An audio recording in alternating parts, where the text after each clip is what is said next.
Nurul Islam grows rice on land that may soon be underwater.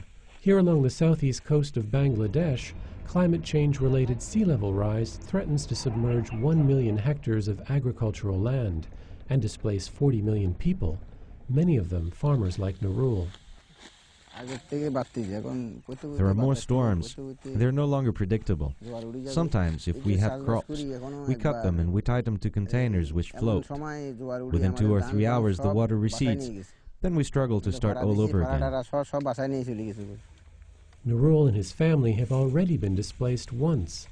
When their farm was washed away 12 years ago, they moved here to this char, or new land, created naturally from layers of silt carried in rivers flowing down into the Bay of Bengal. But after more than a decade on Nolar Char, Nurul and his family still live without electricity and running water, and saltwater intrusion has become a growing threat to his crops. There is no dam, so the high tide floods our land and sweeps away our seedlings. We replace the seedlings, but by the time the season comes to an end, the crop doesn't grow as it should and there is lower yield. In some cases, yields are half of what they should be, and as a result, poverty and malnutrition are growing in coastal communities.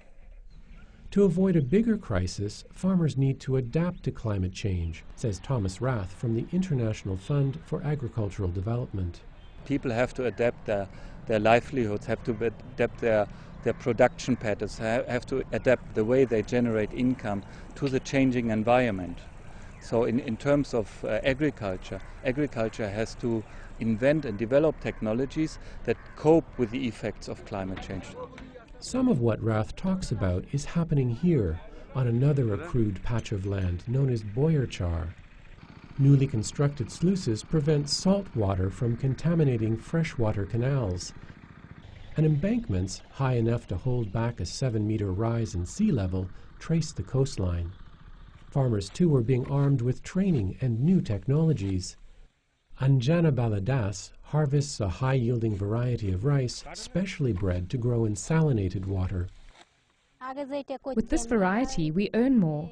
We can pay for our children's education, and we can also save a bit. Improving farmers' incomes while protecting them from climate change threats is the focus of an ambitious development project involving 6 branches of government and international donors like IFAD. Zanel Abedin is deputy team leader. Many people lost their land 2 times or 3 times even. Now we provided them many protections and they are now saved at least. So far, about 1 million coastal people have been assisted by the project, and now back on Nolar Char, Nurul and his neighbors will soon be among them. It's hard to predict what impact climate change will have here over the coming decades, but for the immediate future at least, efforts like this are buying farmers more time.